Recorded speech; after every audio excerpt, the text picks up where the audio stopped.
Hello and welcome to part 4 of our Python lab activity in Python.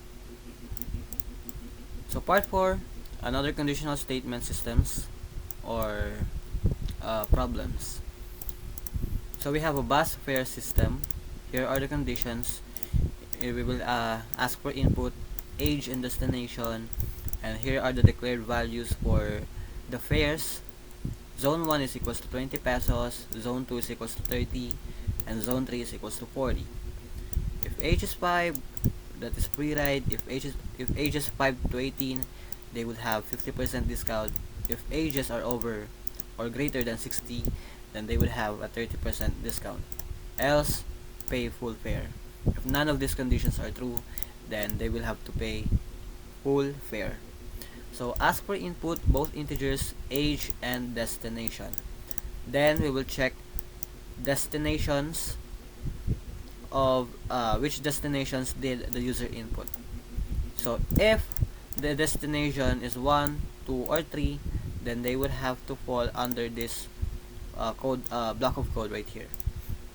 So let's say the user input 1, then we would have to check this. The declared value for zone 1 or destination 1 is 20 pesos, and that's what we did here. Based on the instruction, zone 1 is equals to 20 pesos, so we declared a value, or we initialized the value of fare 20. Then we will do these conditions right here about the ages and the discounts. So if age, we will check the age. If age is less than 5, then that passenger will have free ride. Else, if this condition is false, we will check this condition right here. 5, if age is greater than or equal to 5 and age is less than and equal to 18 or equal to 18, then we will print, or we will give that passenger a 50% discount. Then to calculate the total fare, because we have a discount, we will have to calculate the total fare. So discount is equals to the fare. The value of fare is 20, so that's 20 multiplied to 0.5 or 50%. And then the new fare is equals to the original fare, which is 20, minus the discount. So how much would that be?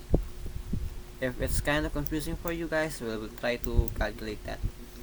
So the default value is 20 because we are on destination or zone 1. So destination 1, we have discount. We will calculate for the discount first. So discount is equals to the fare. We are on zone 1, so we are calculating 20. Then we will multiply this to 0.5 or 50%. So we have 10. We get 10. Then we will calculate for the new fare. So new fare, that is the original fare, which is 20, subtracted by the discount that we just calculated, which is 10. So the new fare is 10. Then we will check this. If this condition is false, then we will skip this, then check this condition. If this condition is true, if age is greater than 60, we will print 30% discount, and same procedure here. We will just calculate for the discount first with subtracting the discount to the original fare here, and then we will print the new fare. So let's try printing this out first. Okay, so age, we will have to meet the age first, input the age first. Age is, say, 7. So 7 falls under the second condition, which is this. Age is greater than 5 and it is less than 18, so we will have 50% discount. We will go on to destination 1. 50% discount, which is this, and then the fare is 10 pesos, just like what we calculated. Let's try this one.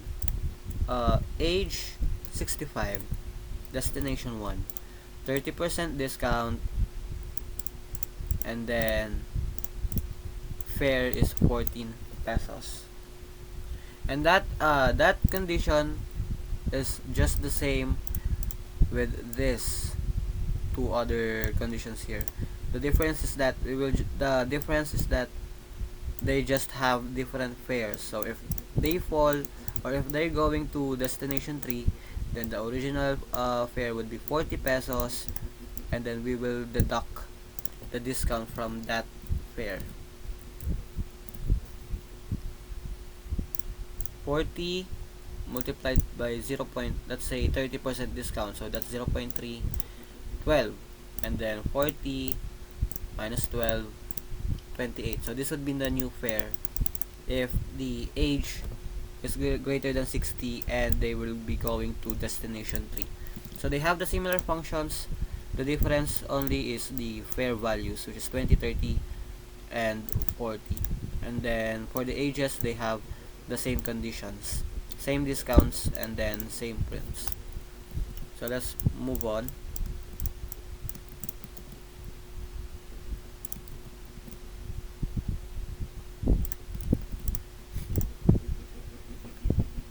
Here we have a GPA calculator. So this is a simple calculator. We will just have to know what would be the grade of the student based on their GPA. So we will ask for the input GPA and check these conditions right here. If the GPA is greater than or equal to 3.6, and at the same time GPA is less than or equal to 4.0 or 4.0, then we will print A.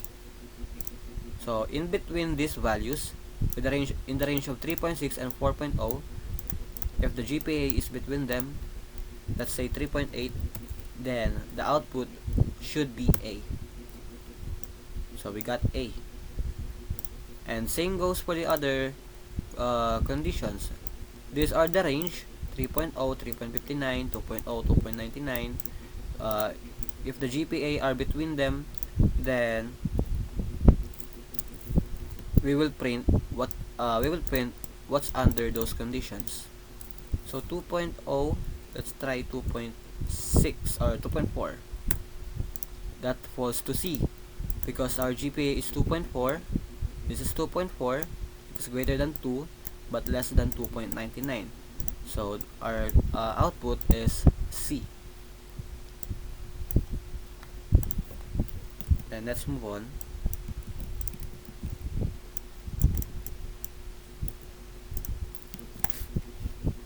So this is a simple ATM machine system. So we would ask for an input, which is the amount. We have a required amount, which is 100, or the minimum amount to be withdraw, and then a maximum withdrawal of 20,000. So we initialize these values and we will wait for the input, and then we will check for these conditions right here. For the transaction to be successful, it needs to meet this condition, or this needs to be true. If the amount modulo or divided by the requirement, this is 100, requirement is 100. If amount divided by 100 is equals to 0, and at the same time the input or amount is less than or equal to max, then we will print transaction successful. Else, if the amount is not equal to 0 when divided by 100, or it doesn't meet the requirement, the required amount, and amount is still less than max, then we will put invalid amount. But if none of those conditions are true, but if amount is greater than max, or which is the 20,000, then we will print exceeds limit. So let's try that. We need the amount to be divisible by 100. So 300, let's say 3,000. Transaction successful because 3,000 is divisible by 100 and it is less than 20,000. So the transaction was successful. Let's try 3,001. Invalid amount because although amount is less than the max, 3,001 is less than 20,000, that is true, but it doesn't meet meet the requirement, which is the amount should be divisible by 100. That's why the output was invalid amount. And then let's try 5,000 or 15,000 maybe. That is divisible by 100. Transaction successful. Try that again with 22,000. Exceeds limit because 22,000 is greater than our max value, which is 20,000. So that's it for part 4. See you on part 5.